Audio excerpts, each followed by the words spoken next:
Neil's Festive Yuletide Ornament Spectacular! So you've got the best Christmas tree that your money can buy, and you want to put on it some crazy-ass Christmas ornaments. We want to give you a spectacular Christmas cactus. You know what it's like? You've run out of things to dress up, and you want your house to look like a Christmas bomb has hit it, then we've got the ornaments for you. You want something like vases, or vases, or another cactus to go with your first cactus, or this, a crazy Christmas frog, or a toad, woodpeckers, a cool pineapple, a duck, Christmas elephant. We've got all the seasonal animals. Crazy Neil's crazy deals. This is a clear out of the storage locker that second Mrs. Neil abandoned, like she abandoned her children. It's a rainbow of crazy fun. Don't be a prick and get yourself quick. Grab yourself a crazy deal with Neil Appeal.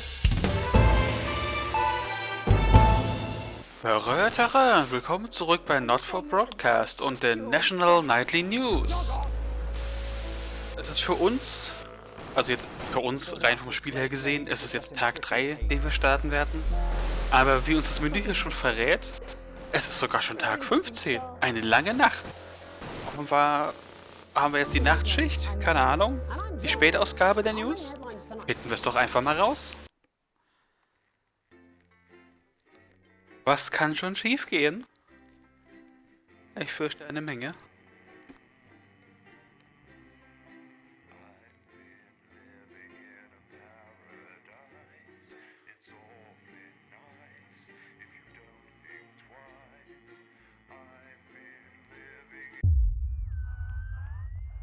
Tag 8 zu Tag 15. Eine lange Nacht. Oder ist das wieder so eine eigene Sequenz? Es ist so eine eigene Sequenz. Und ich bin immer noch bettelarm. Du kommst nach einem langen Arbeitstag nach Hause und findest in der Küche eine Nachricht. Du erkennst Sams eilige Handschrift. Chris' Wohnung wurde wegen unbezahlter Miethraten zwangsgeräumt. Du weißt, wie das enden wird. Sam ist losgefahren, um Chris' Sachen von der Straße zu holen. Warte nicht auf mich. Doppelt unterstrichen. Das ist also jetzt deine Schuld? Mürrisch startest du den billigen Horrorfilm, den ihr euch gemeinsam ansehen wolltet. Als Kind hattet ihr schreckliche Angst eingejagt, aber jetzt müsst ihr beide jedes Mal darüber lachen. Ohne Sam ist es nicht dasselbe, aber immerhin musst du ab und zu leise kichern. Ja, es ist schon ein Unterschied, ob man sich sowas alleine oder gemeinsam anschaut. Vor allem kann man schön so einen Blödsinn labern bei so einem Film. Also gemeinsam. Gut, alleine kann man es auch, aber kommt nicht so gut. Gerade als du zum besten Teil kommst, in dem Teil, wo Candy beschließt, allein Nachforschungen anzustellen, wirst du von deinem 14-jährigen Sohn unterbrochen. Er möchte einen Freund besuchen. Er schaut dich an, wie es nur ein Kind kann, flehend und zugleich trotzig. Nachts? Du erlaubst es ihm, solange er verspricht, um 11 Uhr wieder zu Hause zu sein. Du sagst Nein zu Charlie. Er weiß, dass er an einem Wochentag nicht zu spät weg darf. Es ist doch noch ein normaler Wochentag, also keine Samstagsschicht oder so.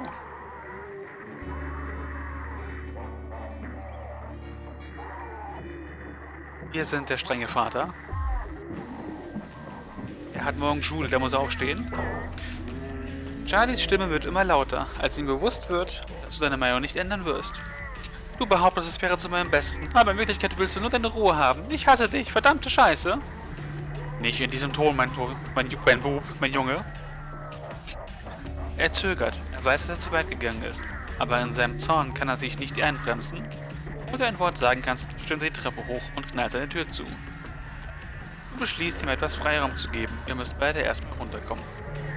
Bevor du zu Bett gehst, siehst du nach deinem Sohn. Ich hätte jetzt gesagt, okay, ein bisschen Freiraum und dann kann man immer noch, keine Ahnung, nach einer Viertelstunde oder so mal gucken gehen. Wenn sich die Gemüter wieder beruhigt haben. Aber ich will natürlich dann, bevor ich zu Bett gehe, schaue ich natürlich nochmal nach meinem Sohn. Du klopfst an die Tür und als niemand antwortet, öffnest du sie leise. Dein Sohn hat sich unter der Bettdecke verkrochen und schmollt. Er starrt stur die Wand an, aber als ihm klar wird, dass du nicht gehen wirst, bevor er mit dir spricht, wendet er sich seufzend dir zu. Er muss lernen, sein Temperament zu zügeln. Widerwillig entschuldigt er sich für seinen Ausbruch und nachdem ihr reinen Tisch gemacht habt, könnt ihr beide ruhiger schlafen. Erziehung, so wichtig. Das sind ein paar Tage. Okay, Tag 48. Ein angespannter Weihnachtsabend. Tröd, tröd.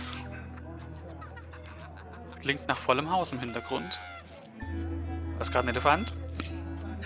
Beim Anblick des Tisches kannst du dir dein Lächeln nicht verkneifen. Die Geräusche.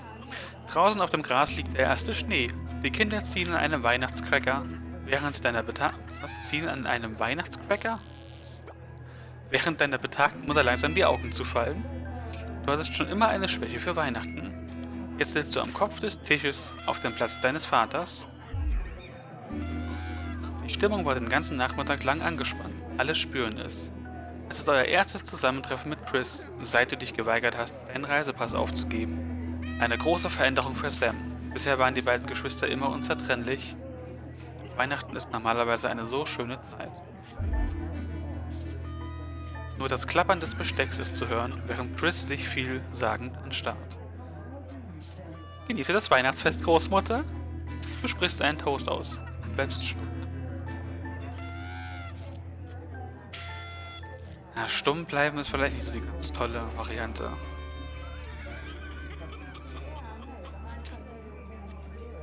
Ich selbst würde niemals einen Toast aussprechen, aber machen wir es doch mal. Vielleicht entspannt die Situation etwas. Du stehst auf und erhilfst dein Glas. Frohe Weihnachten, ihr Lieben. Ich bin froh, dass wir alle hier sind. Alle murmeln ein Prost und stoßen klirrend ihre Gläser aneinander. Chris bleibt regungslos sitzen. Ja, wir sind alle hier. Das verdanken wir dir. Sam seufzt wieder. Chris, jetzt lass doch mal. Heute ist Weihnachten. Können wir nicht endlich mit dieser Sache abschließen? Mit dir rede ich nicht. Sam hat recht. Lass uns doch einfach den Abend genießen. Chris wendet sich von dir ab und lässt den angestauten Frust an einem billigen Stück Brathähnchen aus. Deine Tochter Susie nutzt die Gelegenheit, um dich mit einer Frage in die Enge zu treiben. Du hast mich doch lieb, oder?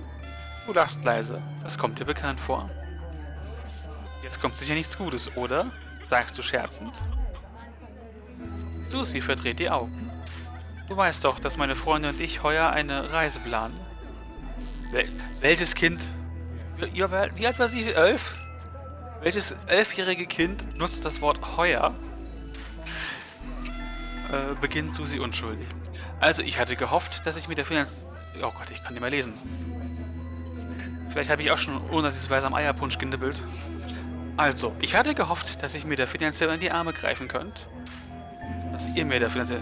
Kann ich mir echt nicht mehr lesen. Susi wird von Chris höhnlichem Grunzen unterbrochen.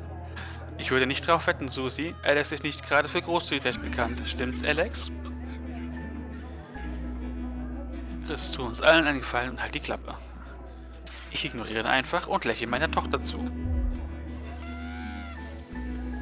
Wir werden so viel von der Welt sehen und so viele andere Kulturen kennenlernen, schwärmt Susi. Du seufzt und senkst die Stimme. Du weißt ja, im Moment ist es finanziell schwierig, seit Großmutter hier wohnt. Wir haben einfach nicht so viel Spielraum, Susi. Bitte, Harriets Eltern helfen ihr auch. Tut mir leid, ich wünschte, wir könnten es uns leisten. Können wir aber nicht. Na schön, einverstanden. Für eine Lösung. Das wäre die bittere Realität. Bettelarm. Vielleicht finden wir auch eine Lösung. Man soll es ja zumindest versuchen. Es ist Weihnachten. Da gab es sogar ein Achievement dafür, die Happy Holidays. Sam meldet sich zu Wort. Entschuldigung, wolltest du mich nach meiner Meinung fragen oder wolltest du einfach weiterhin so tun, als wäre ich gar nicht da? Du spürst, wie du rot anläufst und wendest dich ab, damit Chris es nicht sieht. Du weißt, dass du in letzter Zeit nicht sehr aufmerksam warst, aber dieser Rüffel scheint übertrieben. Sam atmet tief durch und schlägt einen freundlicheren Ton an. Aber du hast Glück, ich stimme zu. Das ist eine tolle Gelegenheit und ich bin sicher, wir werden das Geld irgendwie auftreiben. Sam schaut dich nicht an. Charlie verlässt peinlich berührt den Raum, während du mit dem Abräumen der Teller beginnst. Hattest du einen schönen Geburtstag, Pat? Fragt deine Mutter gut gelaunt. Fröhliche, verfickte Weihnachten.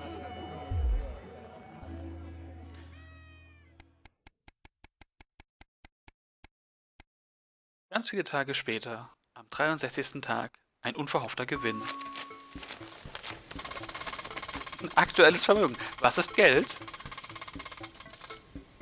Du Du siehst den Poststapel durch, der sich angesammelt hat. Bei jeder neuen Rechnung zieht sich dein Bauch krampfhaft zusammen. Was ist das für ein Geräusch? Komisches Geräusch. Ich kann es nicht zuordnen gerade. Du hältst inne, als du etwas Blaues aufblitzen siehst. Auf einem Umschlag erkennst du das Logo von Advance und reißt ihn auf. Liebe Familie Winston, vielen Dank für die Zusendung Ihrer Reisepässe zur Bewilligung. Wir bestätigen deren Erhalt und Gültigkeit für das neue Kapital- und Vermögensumverteilungsprogramm.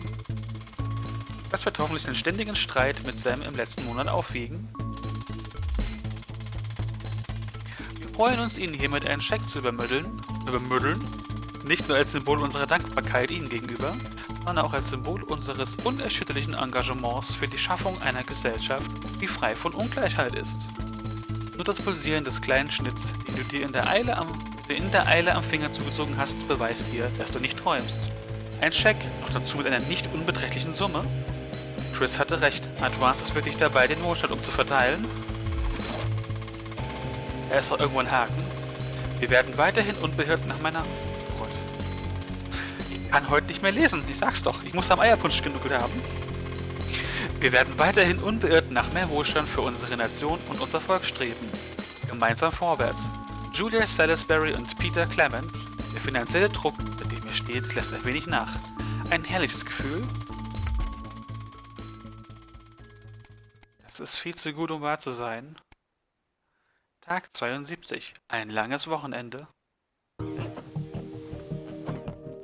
Aktuelles Vermögen. Wohlhabend. Gehen wir jetzt auf Reise? Warum muss der Reißverschluss an diesem Koffer nur immer klemmen? Heute ist euer Jahrestag. Sam und du fahren jedes Jahr übers Wochenende weg, üblicherweise zum Campen. Das Geld versteht sich nicht auf Bäumen. Du freust dich schon lange darauf, endlich etwas Zeit zu zweit, abseits des Lärms des Alltags. Keine Kinder, keine Arbeit, nur Ruhe und Frieden und ein bisschen Romantik. Endlich gibt der Reißverschluss nach und du kannst den prallen Koffer die Treppen hinunterzerren. Auf dem Tischchen im Korridor blinkt der Anrufbeantworter. Ja, nichts Schlimmes. Guten Abend, Alex. Hier ist Mr. Boseman. Rufe an, um Ihnen mitzuteilen, dass Sie an diesem Wochenende bei der Arbeit benötigt werden. Das war so klar. Da fehlt mir sogar ein E. Deine gute Laune ist wie weggeblasen. Es sind neue Informationen bezüglich der wachsenden Spannungen zwischen unserer Nation und außerirdischen Kräften ans Licht gekommen. Daher wird das Team der National Nightly News rund um die Uhr arbeiten, um sicherzustellen, dass wir als Erste mit der Story rauskommen.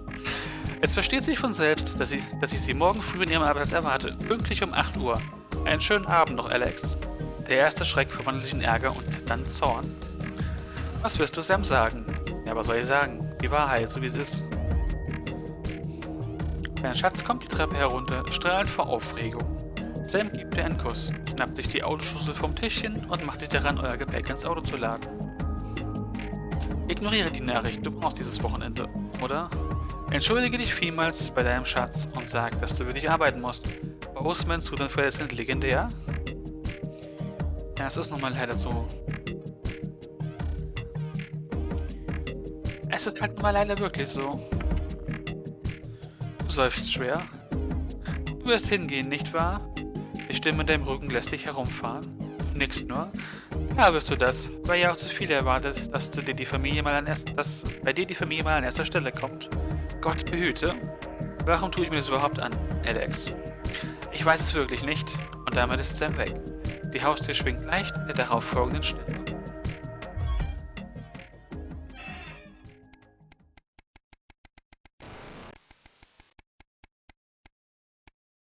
Tag 98.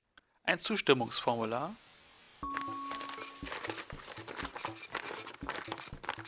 Für das Vermögen, es wird besser. Also nicht mehr wohlhabend. Dein Sohn Charlie blickt dir über die Schulter, während du liest. Strebst du nach immer mehr Leistung? Bist du ein aktives Mitglied des Teams? Liebst du es, die Früchte der Zusammenarbeit zu ernten? Schließ dich noch heute den Advanced Tatmenschen an. Gemeinsam vorwärts. Das klingt gar nicht nach dem Jugendclub, von dem er den erzählt hat.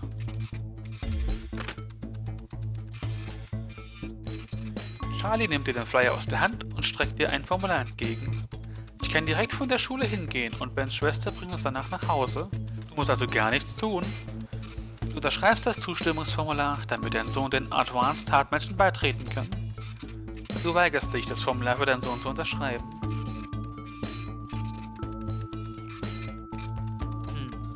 An sich hätte ich ja gesagt, nee. Nee, von denen halten wir uns fern. Andererseits...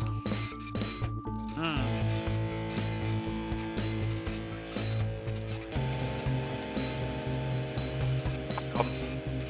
Wir sind jetzt einfach mal pro Advance. Dein Sohn ist begeistert. Es ist herzerwärmend zu sehen, mit welcher Leidenschaft er ein aktives Mitglied der Gemeinschaft werden möchte. Das kann doch nur etwas Gutes sein.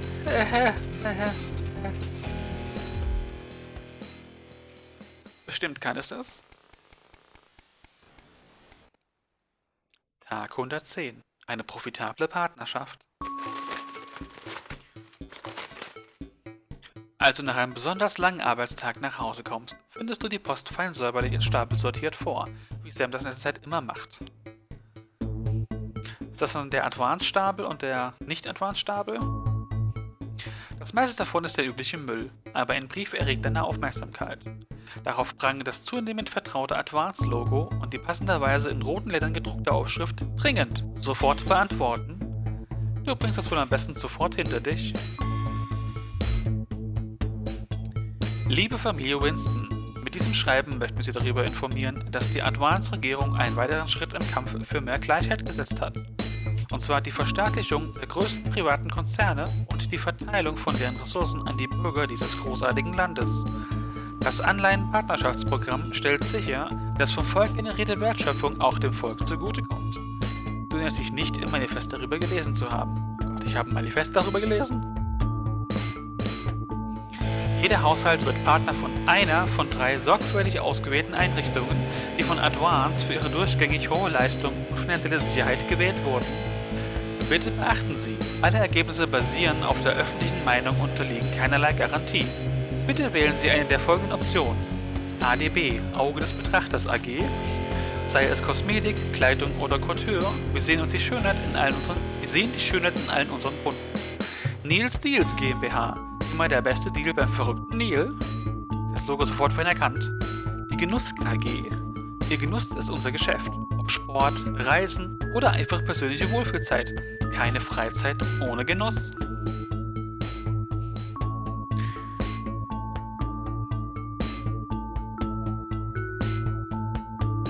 Also bisher habe ich nur Werbung von Neil gesehen. Machen die auch Werbung? Kennt man die? Sind die bekannt? Sind die groß?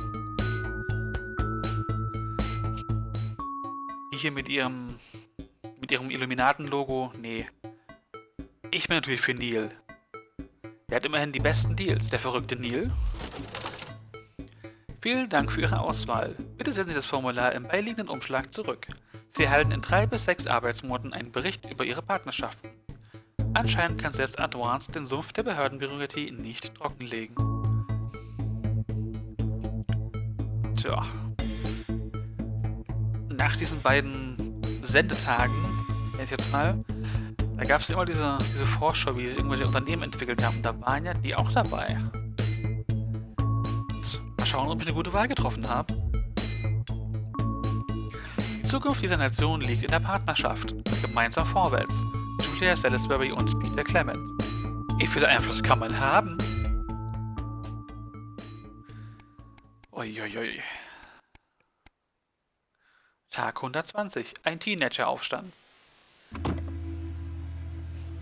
Aktuelles Vermögen. Rast manchmal. Ich würde irgendwie schon fast behaupten, diese Folge machen wir keine News mehr. Du steigst schweigend aus eurem alten Wagen. Sam schlägt die Tür so laut zu, dass du Angst hast, sie könnte aus den Angeln fliegen. Du hast nichts gesagt. Jetzt ist nicht der richtige Zeitpunkt. Als ihr euch dem Empfangsschalter nähert, spürst du Übelkeit in dir hochsteigen. Der Polizeibeamte bittet euch zu warten. Was haben sie gemacht, meine Kinder? Schließlich, nach einer gefühlten Ewigkeit, führt eine Beamtin mit freundlicher Miene eure Tochter vor. Sie ist ein gutes Kind, aber wenn wir sie noch einmal wegen eines Graffitis schnappen, müssen wir sie festnehmen. Du nickst und entschuldigst dich in Susis Namen, während Sam eure verschreckte Tochter in die Arme schließt. Als du ihre Hand schüttelst, senkt die Beamtin die Stimme. Halten Sie von diesem Jungen fern, dann wird das schon wieder. Er ist bestimmt eine Familie hier, die nichts mit Advance zu tun haben möchte. Bestimmt hier die Anti-Advance-Familie. Wir sind jetzt pro Advance. Im Auto versuchst du, das Thema zur Sprache zu bringen, aber Susie weigert sich, auch nur ein Wort zu sagen. Schließlich gibst du es auf, Fragen über die Identität dieses Jungen zu stellen und konzentrierst dich aufs Fahren. Stunden später starrst du besorgt die Decke an. Die Stille im Raum ist das einzige Anzeichen dafür, dass auch Sam noch hellwach ist. Mit wem hängt sie rum? Warum fühlt sie sich so auf? In dieser Nacht wird keiner von den beiden Schlaf finden. Errungenschaft. Very advanced. Yay. Tag 153.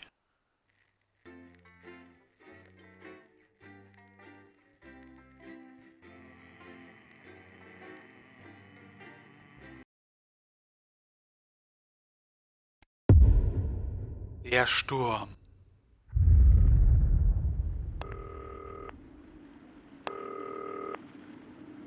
Erstmal aus dem Fenster schauen. Ja, Regen natürlich. Telefon klingelt auch wieder. Good evening, Alex. It's Bozeman here, your boss.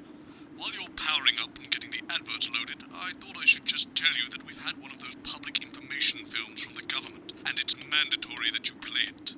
You still have a free choice for the other two, so read those tape labels carefully, but make sure you play the advance advert, preferably at the second break.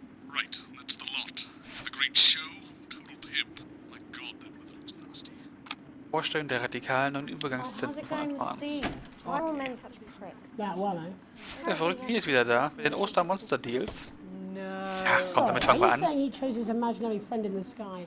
Untersuche deine Why Prostata. I talk to you. You're probably just a really awful dick. Okay. 10 seconds, everybody. Like I said, all of you. Did your personality accidentally slip out? Pricks. Going in Nee, 5, Freunde des Schraubens. 4, 3. Good evening. I'm Jeremy Dawson. Fast And verkackt. I'm Megan Wolf. Our main stories tonight. Uncooperative.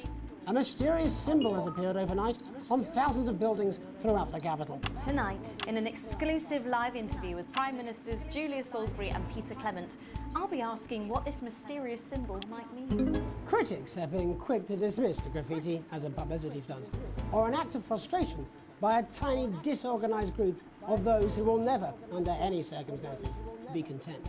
We shall overcome. Trapped in Dante's taint for more than a month now, doctors Ingrid Svorsborg and Horgensvoord and David Wong announced today that they're considering two possible options.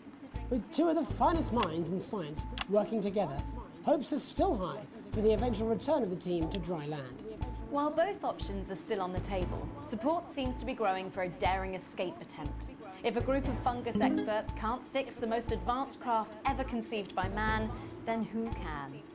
Bearing their opinions, the formerly rich are fighting back with a naked protest. Our very own Robin Short was on hand earlier today when this new protest group first presented themselves. It might seem amusing to us, but clearly this formerly overprivileged section of our society is not adjusting well to the new future. It's often too easy to forget that not every citizen is thriving under advance. Table for two. Johnny Hamsleeves and Tiffany Lamour were spotted having a private moment out at lunch today. The popular couple have certainly been on a roller coaster since they started dating late last year, and this image is sure to place them firmly back in the tabloids. Could we be on the verge of the biggest celebrity wedding since professional wrestler Randy Grizzlenuts McFridge married his longtime tag team partner Tina Tiny Hands last year in a wrestling ring made entirely of cake? Is this once celebrated role model about to become the bad boy of sport? And onwards and upwards. In an attempt to put the Mr. Snugglehugs disaster behind them, Remington's Fist CEO Sophia Remington today announced a brand new product that already has the markets buzzing with interest. This groundbreaking product came as quite a shock when it was revealed earlier today, though its critics are skeptical that the young CEO can fulfill her promises. When only a Flard will do, you need the Flardmaster 5000. That's the slogan accompanying the announcement that has rocked the construction industry this morning. The breakthrough device for aiding in installation is sure to change the way we see the humble Flard. With that exclusive prime ministerial interview coming up later, And our very own Patrick Bannon coming to you live from the first annual Sports Board final. you won't want to miss a second of tonight's National Nightly News.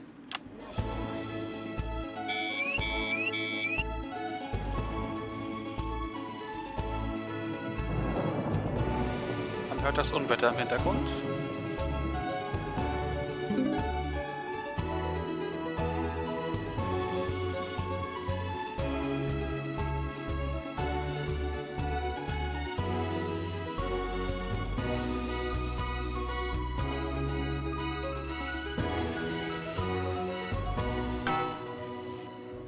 First tonight, after the Christmas horror caused by Mr. Snugglehugs, we have an exclusive interview with one of the victims. Poor 7-year-old Timmy Tadlock, like so many of those affected by the Christmas bloodbath, has spent the last 3 months undergoing a series of reconstructive facial surgeries. Last week, joyfully, he spoke for the first time since the tragedy. Tonight, he talks to us. Before we go to the interview, however, this station would like to issue a full and frank apology for any part we may have played in the tragedy. We should never have advertised Mr. Snugglehugs. Without our publicity, the sheer scale of this tragedy and Aber now Mr. upwards of Snugglehugs. 8,000 casualties might have been averted. On behalf of the Nightly News team, we're sorry. In future, we will do better. Now it's over to Robin Short at the Tadlock family home. Robin? Thank you, Megan.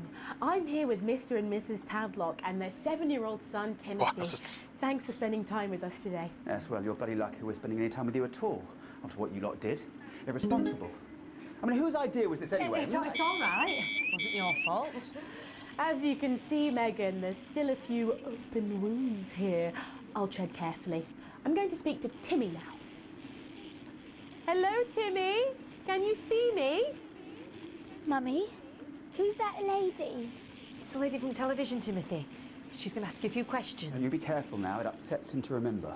Don't worry, Mr. Tadlock. I wasn't the youngest ever editor of the Swinstead Middle School Inquirer for no reason. So, Timmy, can you tell us what happened to you? You had just unwrapped Mr. Snugglehugs, hadn't you? Was he under the tree? Yes, I could smell him already. He smelled like love. Ah, yes. That'll be the fur. Okay. Scented with hoof. I was so excited. I ran up to my room and gave him a big hug.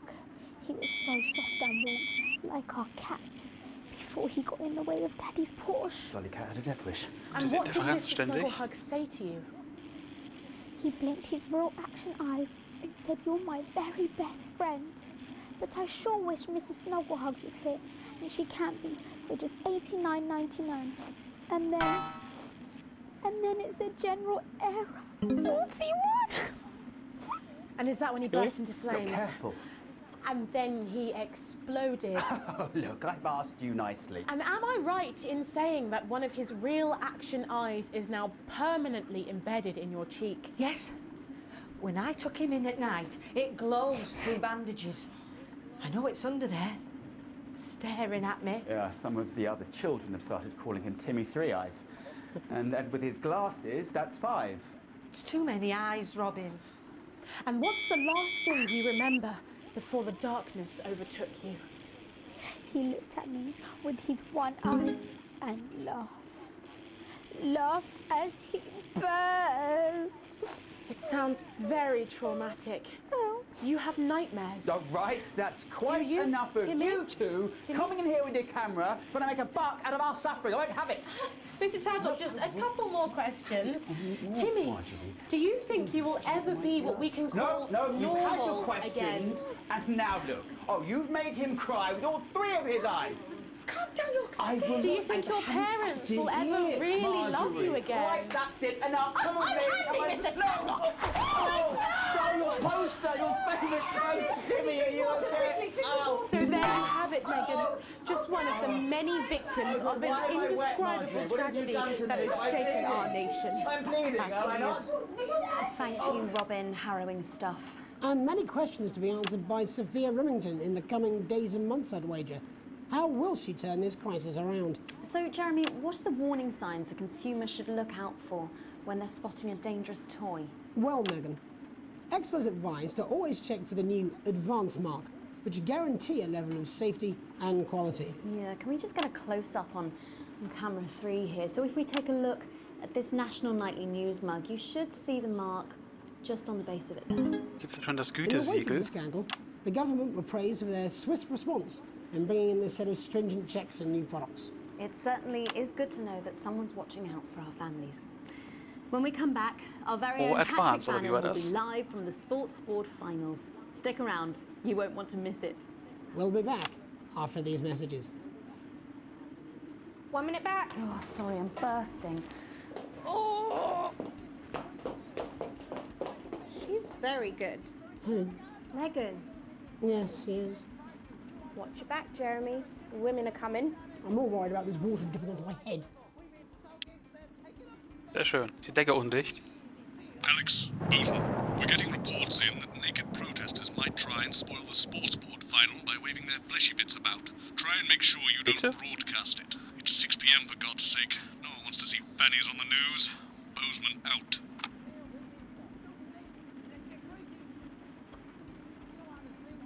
Der verrückte Nil!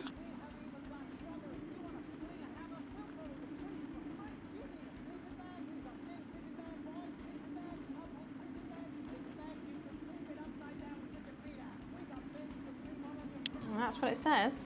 Yes, I understand that, but I always say welcome back. I think we should just keep it as it is. Well, of course you do. I've got one hack line. What's that supposed to mean? I didn't write it, Jeremy. That's all right, fine. Jenny, there's something wrong with the auto cue. 10 seconds. Oh, I just felt a drip again. Have they not fixed this? Want to see us fry? It's good for the ratings. 5, 4, 3.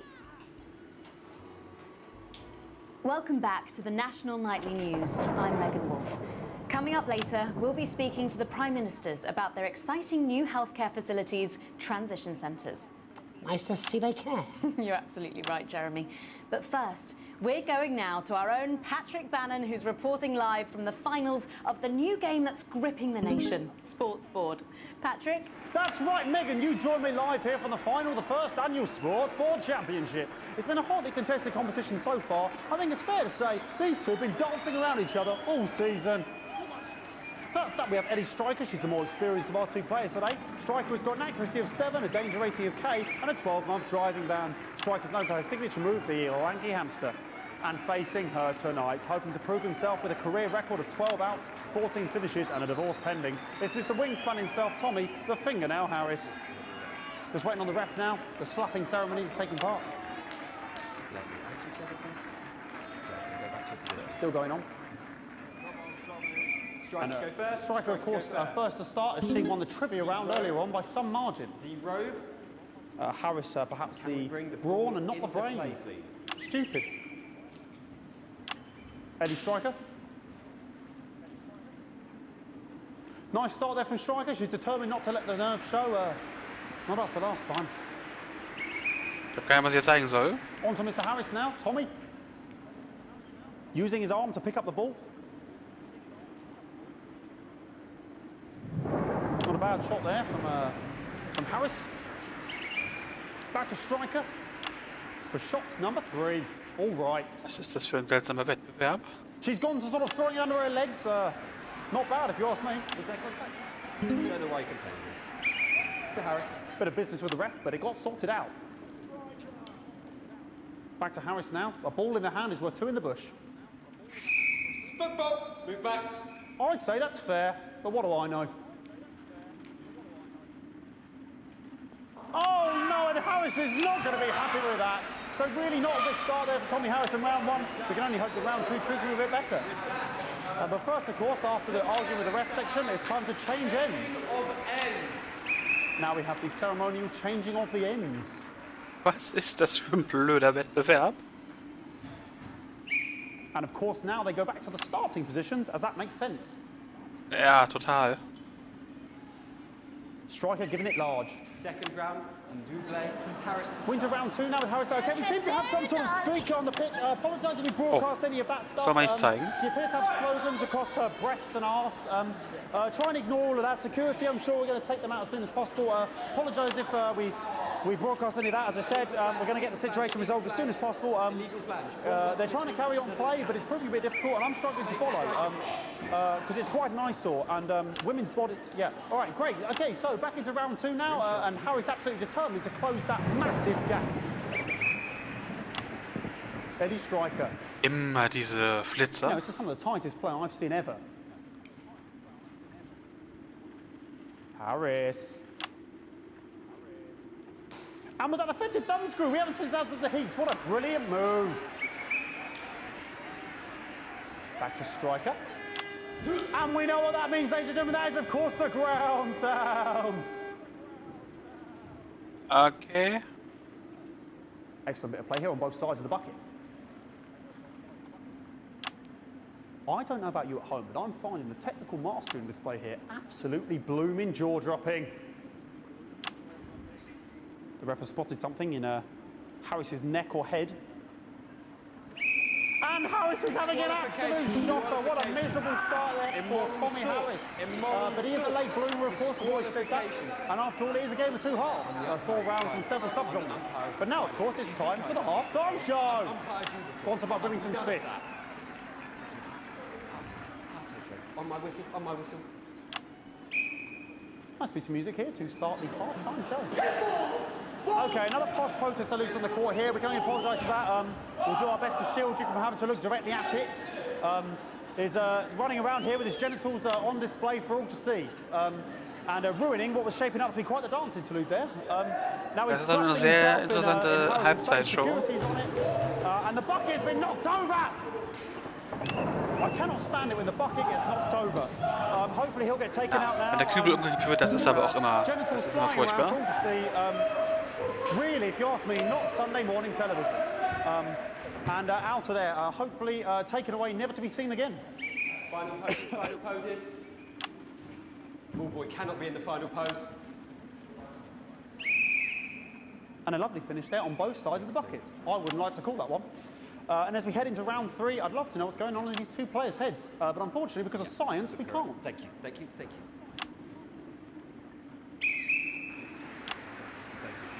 Not bad. So that ball boy's giving me the eye all day. I don't know what's going on there. Striker there, not a great start. She looks a bit flustered, I think, after all that swinging around. Back to Harris here. God, what I wouldn't give to be that ball. Am I right, ladies? Tommy Harris. And it dribbled down his arm, which is actually a really good move, because, of course, if it dribbles down his arm and goes on the floor, it's not going in the bucket. Back to striker. Ein dämlicher Wettbewerb. And striker's gone for the animal bonus there, but of course, perhaps. Okay. And yes, Harris has counted with a tiny bell. That is wonderful play. Of course, we've seen that before. Look at her face. She is absolutely gutted. What a mud.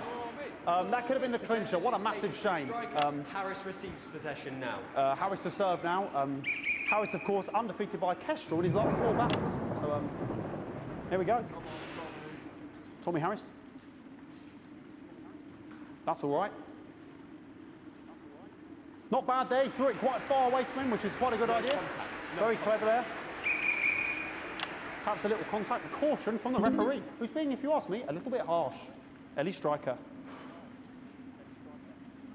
And she's let the nerves get to her. What the hell was that? You hate to see it, don't you? You cannot believe it. Oh, for God's sake. Okay, like, I mean, this is a mess now. I don't know what I can be doing about this. Schon wieder. Ich weiß irgendwie gar nicht, was ich irgendwie dazu sagen soll. I mean, there's only so much you can do. They're sort of everywhere, aren't they? All right, I'll try and carry on. The players are trying to carry on, but of course it's difficult because these protesters hopefully we can get them taken off soon so we can carry on with the match. Nonsense is going on here. Yes, We want our money. yes, very good. Take them away. Dann noch hier Zensur. Bloody wasters, absolute wasters.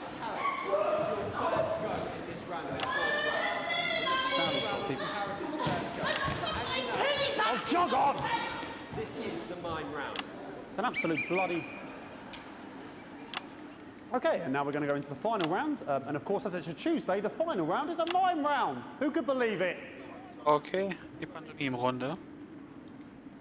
Nice imaginary shot there from Harris. It really could go anywhere at this point. Really high-level play here from 2 absolute juggernauts of the sport. Hold. The bucket getting moved back to its Das wird irgendwie immer bescheuerter. Ich habe hier keine Worte für. Lass einfach die Bilder sprechen. Das ist das Beste, was ich bei diesem Spiel machen kann. Put it in her mouth like as if it was an egg, and now she's and she spat it out. She did the egg spit. Was ist denn los? Wieso? Quite late on. Illegal spit. From striker. She's in it to win it. Weil ich zu lange auf einer Einstellung blieb. Tommy Harris here, having a bit of beef.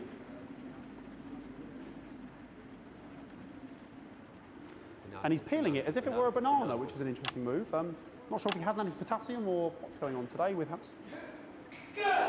And he's throwing it, and the banana was the ball! What a fantastic move there from Harris.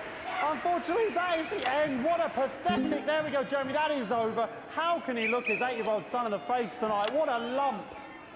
We just have to wait for the referee now to announce it to make sure it is all official. Contestants in, please.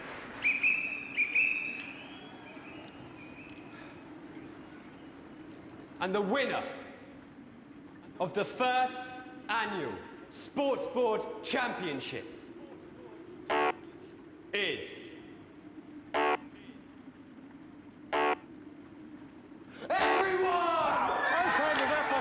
Once again, a win for everyone, including me as my 15th win in the Sports Board Championship. I'm going to be celebrating tonight with my wife and children. Hätte ich sehr groß umschalten sollen. Here come the on-site security to collect their medals, their 6 medals respectively. And thanks again for watching the Sports Board Championships. What more is there to say? I'm Patrick Bannon. Looking forward to celebrating tonight. Hier wegen Kurzschluss. All that's left to say, Jeremy, is back to you in the studio. Patrick Bannon had an extraordinary final. Historic sports board, Jeremy. I didn't know you were a fan. Oh, yeah, I can wrench a doubler with the best of them, I'll have you know. I certainly wouldn't bet against you. When we come back, I'll be talking live with Prime Ministers Julia Salisbury and Peter Clement, who apparently have a big announcement you wouldn't want to miss. That's coming up after these messages. 1 minute back. Fucking microphone shocked me. What? Fucking microphone just shocked me. Where's that sound guy? Everything okay? Oh, the mics are just trying to kill us now, apparently. You'll be fine. You're unshockable. I'm immune to your cheap flattery. I'm wearing you down. Bozeman again. Just heard from the chaps in maintenance that this storm is causing the odd power surge, and some of your controls might be a bit dangerous. Now, I know you're tough and you can take the odd shock for the sake of a perfect news broadcast, but too many in quick succession can stop the old ticker. I'm sure you'll make the right decisions. Bozeman out. That was the buckets. We seem to have sprung a leak. Well, several, actually. You're going to need a whole new lining up there. Sehr schön. We'll look into it, Minster. It's so good Das Studio fällt auseinander. Your star seems to be in the ascendant. It's a great Es regnet rein, es werden Stromschläge verpasst. Wasser und Strom. Was für eine super Kombination. Am I here? Here, with Mr. Clement on your left. Right you are, pet. Is your seat damp? 10 seconds, everybody. No, mine's fine. Have you had a little accident? Cheeky cow. 5, 4, 3. Welcome back. I am delighted to be Da habe ich eine joined by gefeuert Prime bekommen. Ministers Julia Salisbury and Peter Clement. Welcome to the National Nightly News, Prime Ministers. Oh, please, it's just Julia and Peter. We don't believe much in titles. It doesn't seem very advanced. We're delighted to be here. Well, firstly, I should ask how you feel Wie about the nervig. graffiti that's been springing up across the capital. Should we be worried? Oh, no, you definitely shouldn't be worried. Well, not unless you've got a fatal paint allergy anyway.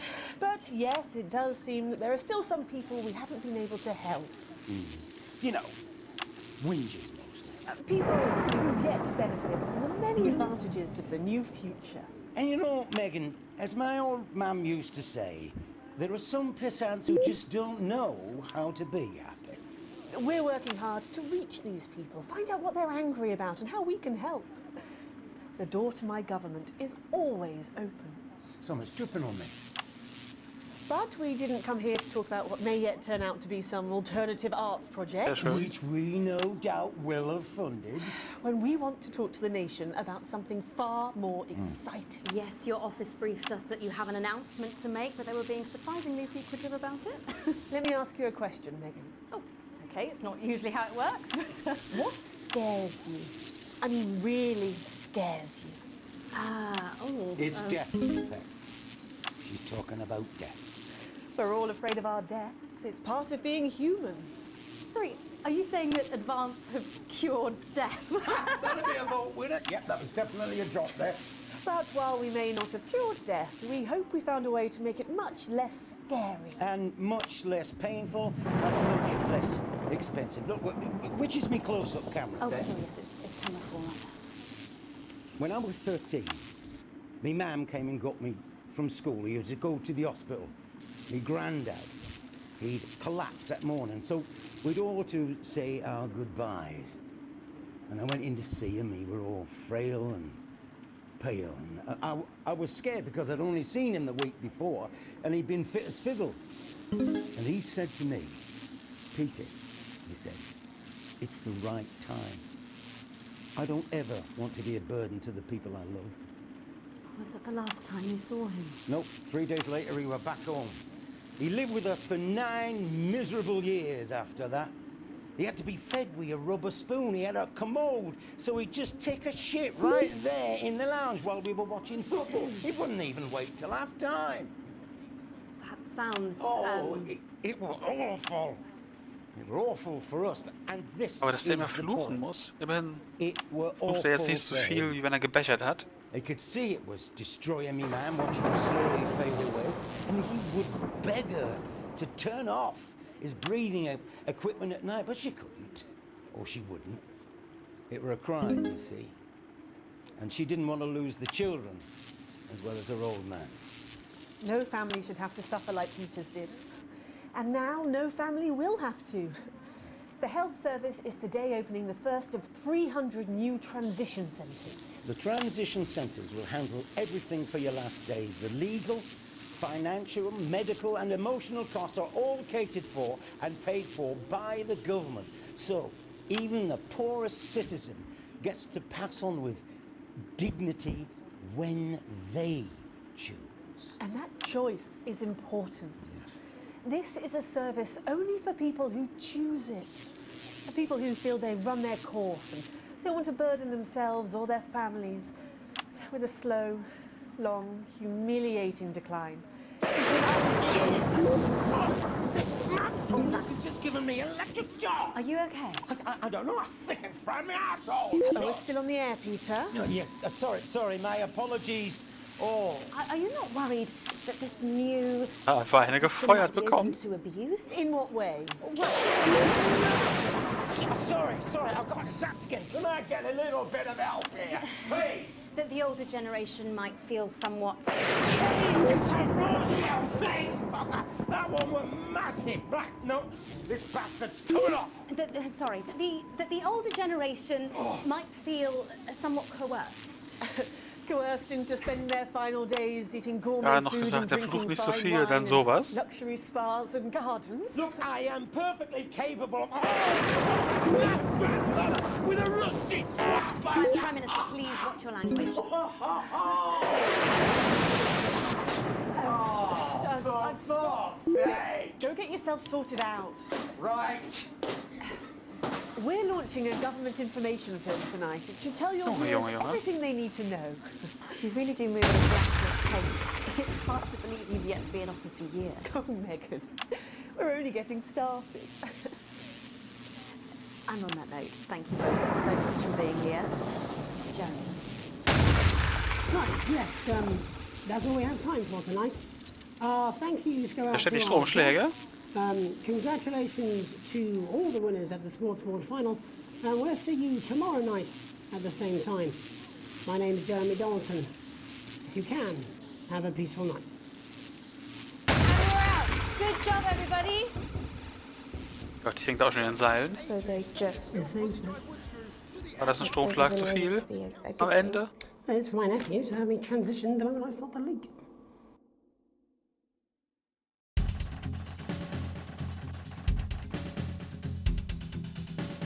Junge, mein armes Herz. Am Anfang gut gestartet, der mittlere Part okay, Schlusspart ging dann wieder. Es gab nur eine E für dieses komische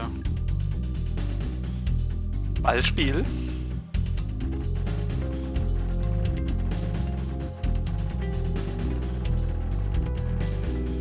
Extrem schwacher Schnitt.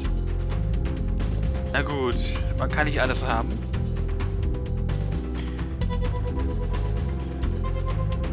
Immerhin kriege ich meinen vollen Lohn. Hey, mein Vermögen hat sich verbessert, erhöht. Und Nick macht gute Deals. Noch mehr Geld.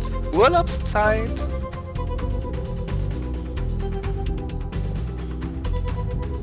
Okay, jetzt haben wir hier noch eine Anzeige für die Revolution.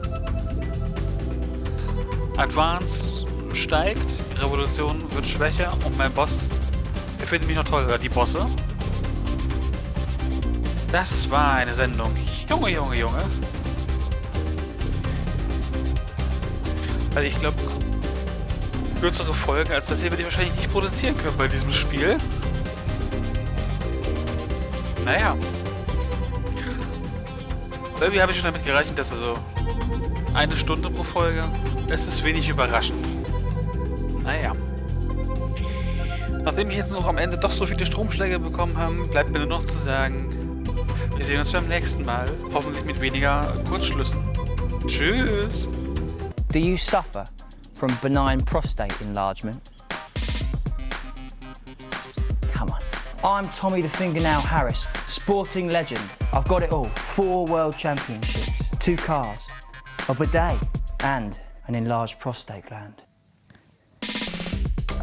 Your prostate is a small gland about the size of a cherry tomato, located between your penis and your wee bag. If the prostate becomes enlarged, it can put pressure on the bladder.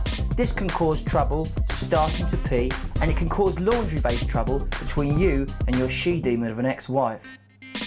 So what caused this big old prostate in your bum? Well, sorry, me and the doctors, we don't know. But I can tell you, as you get older, your body changes. And that's okay. If you're worried about your swollen bum sack, book an appointment for God's sake. The procedure is easy, it's quick, and it's not gay. I'm Tommy the Fingernail Harris. Rectums, check them.